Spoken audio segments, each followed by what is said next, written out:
bottled red hair dye that is washed out after an hour.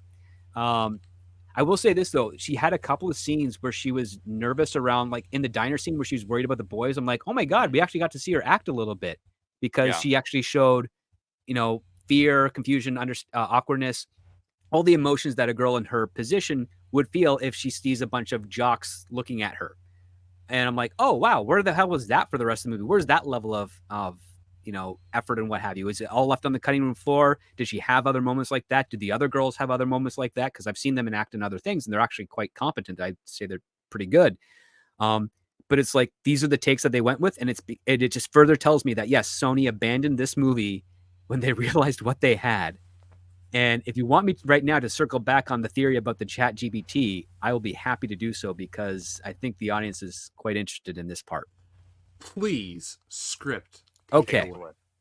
So think of it this way in 2022 when Morbius has hit theaters and is not being received well, and you're Matt Sazma and Burke Sharpless, who I joke in my Patreon, his original name was Dull until it was changed to Ellis Island when his parents immigrated over. But so you literally have made a superhero film starring Jared Leto that should have been at least $100 million gross within the first 2 weeks. Bomb spectacular at the box office. You've negotiated with your agency's team to write Madam Web, and the producers are still happy with you because they are using excuses like the pandemic and toxic fans to justify why it's not performing well at the box office. So you're okay there. But then all of a sudden, as you're turning in your first or second draft of Madam Web and you're waiting for notes, Sony gets memed to death with regards to its Morbius time and is convinced to re-release Morbius into theaters again, the same year, mind you, and it bombs twice. You are now a screenwriting duo in Hollywood with a two-time box office flop, and you have mere weeks before they start production on Madam Web, which is in late summer of 2022, the same year that Morbius has come out. How the heck are you going to try and obfuscate any chance of another failure when this has already happened in your career and you don't have enough time to actually rewrite the entire script to make it as the quality that you think it is worthy of doing? Well, ChatGPT hasn't really gone mainstream yet, but screenwriters at this time knew about it. I knew about it. And maybe you're going to start taking a look at the producer notes that you have in your draft and use that artificial intelligence to help reframe and rewrite some of the scenes so that you can make your deadline. And hopefully, the AI, which is using all existing knowledge, all existing work, and can do no wrong, will actually beef up the script that you've turned in so that you don't get another box office failure. And I suspect that's what's the case because I did an experiment. We all remember the scene in the movie where the landlord is knocking on Anya's door asking for rent, and she's just like, "Yeah, my dad's at work, and he'll get it later." And the landlord just accepts it and then walks away. And I entered that exact prompt into the ChatGPT, which would be the same model that they used at the time because I don't pay for that crap and I'm not using it for anything other than like I need to find a word that I can't find in my dictionary. Can you help me? And then boom, it'll tell me. Um, it turned out almost a near identical variation of that. The only difference is that the girl knocks on the landlord's door to say that she needs more time for rent because dad is on vacation or dad is away for work. But it's the exact same dialogue, almost verbatim. And there's all these other aspects. Why would a main character leave the girls that she's sworn herself to protect to go fly to Peru and spend a week rediscovering her roots? Why do we have a doctor's office scene that is incredibly loaded with techno babble and unnatural dialogue to try and create empathy with the mother? Why would we ever have a scene where the male lead, which would be Ben in this case, doesn't forge a connection with the three girls when he's taking care of them and keeping them inside for a week? Why do we not have any idea of how Ezekiel got his money? Why what's at stake for him if he is killed? What is he doing that requires him to still be alive?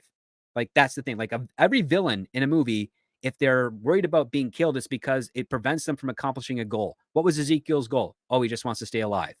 He's not working on anything that could either revolutionize the world or give him more wealth or anything of that nature. It's all, I keep having this dream of these three women killing me, so I'm going to kill them first. So what? all of this is mechanical that you'd only get from an AI. You would not get this from normal bad writers, because bad writers would at least seize on something, especially the immigration thing. You're a bad writer in peak woke Hollywood 2022, and you don't want to jump on to more details with regards to illegal immigration and deportation. You're just going to brush it off like that one thing. Even if Sony says we don't want a whole part in there, you are missing the perfect opportunity of the fact that Anya is trying to stay ahead of either Child Protective Services or INS. So then you have a chase film on two fronts, where it's like the reason all three of them have to stay together is because if INS takes Anya, then Ezekiel could go kill her because INS is not going to have the facilities or means to protect her properly. So that justifies why you keep them all together. All of this stuff here is normal writing 101. Even bad writers get this properly. And I suspect that at that time, because again, ChatGPT wasn't a big issue, wasn't known widely, aside from a bunch of hacky writers that are like, hey man, I managed to get a spec sold because I punched in my script to a ChatGPT long form version, and it kicked out of something else that was a lot better, and I was able to tweak it up, and I finally got the script that was a dud for 2 years sold. That's what was actually happening. And then studios caught on to it and said, well, why don't we just do this ourselves? And then that's what triggered the writer's strike. And that happened the following year. How dare you do the thing that we're already doing? And well, it's not how dare you do the thing. Yeah, that's how. Hey, you're doing this. Why don't we just do this so that you don't have to? Like that's what was more the relationship was. And I know some people might argue, well, you're just upset because they beat you out for the Power Rangers thing. I'm like, I've gotten over that. I don't care. Now I'm looking at a story that has potential, that should be good by all accounts. It's like, oh, Madam Web. Well, what's her backstory? Well, it's kind of thin, but we do know that she's blind and that her husband who loved her built her a life-sustaining chair. Why don't we tell the story of how she met her husband, fell in love, and then why he built this chair for her? Why not tell us that story? That's a good Madam Web story that fits right into the female demographic, and it also allows you to embrace and embolden the lore of this character and weave it towards other beings. Instead, no, what we get is a lackadaisical Final Destination meets a chase movie that spans over technically 10 days, which again, that's another big problem. Like you never want to make a chase movie that takes longer than 24 hours. The whole idea of the chase is the intensity of the chase. No, we're going to take a break. We're going to have her fly to Peru. We're going to have her fly back. And then the kids are going to be far more interested in her and what she's doing, as opposed to the father figure that's been taking care of them for the past 7 days. Like all of this stuff just does not make any sense. And until I can find, well, I have connections to some very important people in AI, but I don't think they will entertain me the idea of analyzing that feature film to see if AI actually addressed it yet. It might be counterintuitive to what they're actually trying to do, which is surprisingly enough to try and make AI not interested in being creative, just solving problems. And it's just so bewildering. And I have this suspicion, and I think that's the case because when you're a writing pair that has 6 movies under your belt, all of which are financial flops, all of which are critically panned, and I know there's the counter argument, well, they got 6 movies made. Yeah, they got 6 movies made because they knew the right people, and they probably didn't push back when it came to creative decisions from producers. A lot of writers that are at least worth their salt and good and actually get a handful of movies made over the course of their career are usually that good because they pushed back on things that didn't work well with the story and said, I'd rather have this movie never made than have it be destroyed by you. And these guys didn't care. They just wanted to get the movie made. They wanted to sell it out. They've pushed it as quickly as they could. They've had a very short career in Hollywood. Like they only started writing in 2014 with Dracula Untold. So they've got essentially 6 or 7 solid credits, not including their Netflix series, which was Lost in Space adaptation, which was a terrible series. These guys, and they have nothing else on the docket. That tells you everything right there, that these guys, they may have got their 6 feature films. They may have, hoodwinked Sony or have a connection with Sony or basically had developed a really strong relationship with Avi Arad or Amy Pascal to secure these deals. But they've got nothing else on the docket forehand. They're relatively known in certain circles of Hollywood as being mediocre writers at best that are very lucky and should thank their lucky stars. But they've made no waves, and they will be forgotten. And I'm just saying they're more leaned into playing the game of the identity politics that allowed them to keep on getting work during the craziness of the Trump administration, but they've made no impact.